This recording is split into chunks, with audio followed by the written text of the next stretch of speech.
The index is a tool, a research tool we developed to try and rank or measure the strength of multiculturalism policies across Western democracies.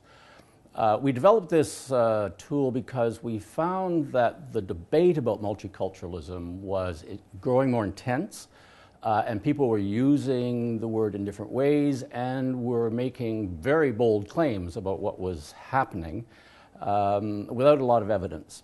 And so we developed this tool, this ranking system, to try and develop a more precise measure of the extent to which different countries have adopted multiculturalism policies. We developed we chose 8 indicators or 8 types of policies which we thought were at the core of the debate. And we then spent numerous hours, or our research assistants spent numerous hours going through the documentary evidence on 21 countries and getting the evidence on what the extent to which they had adopted those policies, and we produced an overall ranking of the strength of multiculturalism policies, demonstrating that some countries had gone down the road towards multiculturalism policies over the years, and some countries had chosen not to. But I think for the first time we had a more serious, concrete measure of the strength and the differences between countries.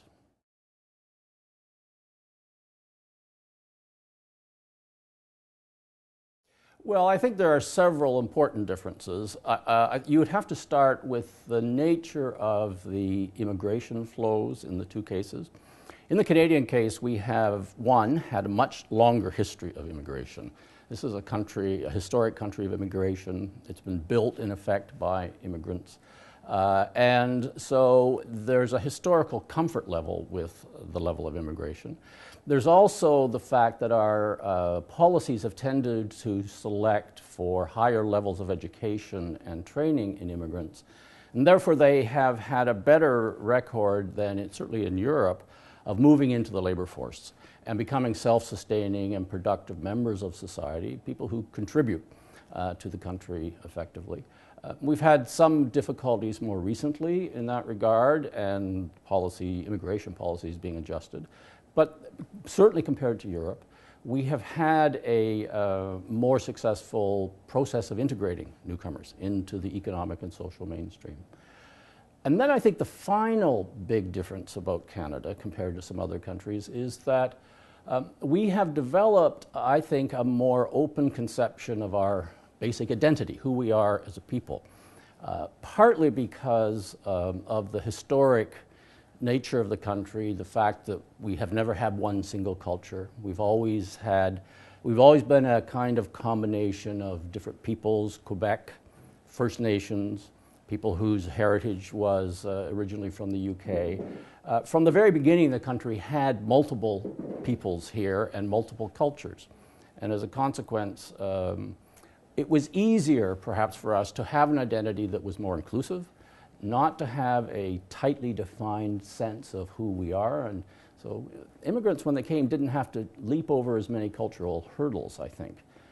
So these 3 things in combination have made us more comfortable with immigration than some countries have been.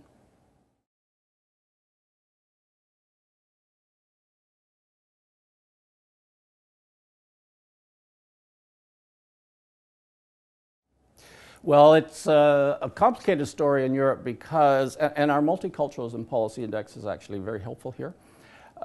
If you look at the nature of public debate, political debates, academic debates, if you look at discourse, the way people talk about multiculturalism in Europe, it's clear there's been a pervasive retreat or backlash against multiculturalism.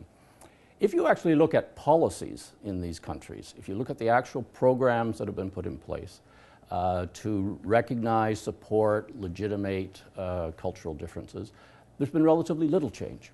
The Netherlands actually turns out to be quite an exception to the overall trend in Europe. It's one of the very few countries which has actually taken out, uprooted multiculturalism policies that have been put in place by an earlier generation.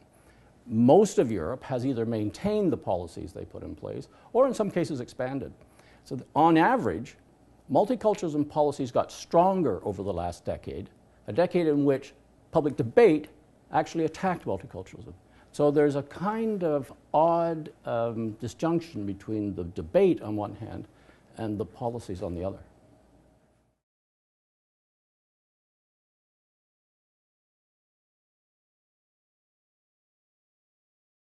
Not necessarily.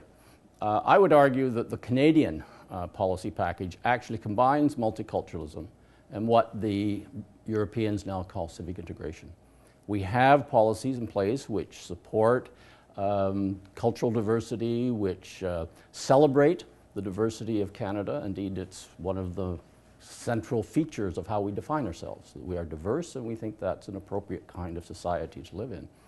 But we also expect and support what the Europeans call civic integration, which is a process of making sure that newcomers move into the mainstream of society, that they move into the economy, that they increasingly embrace the liberal democratic process of government and the conceptions of equality between men and women and so on.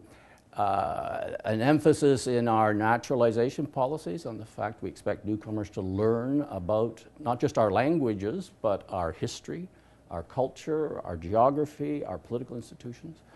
And so in the Canadian context, we've put together multiculturalism and civic integration into a single package. So I think they can be made to work together, but they will only work together well if the approach to civic integration is gentle, is liberal, facilitates movement of newcomers, but is not punitive in the treatment of newcomers when they arrive.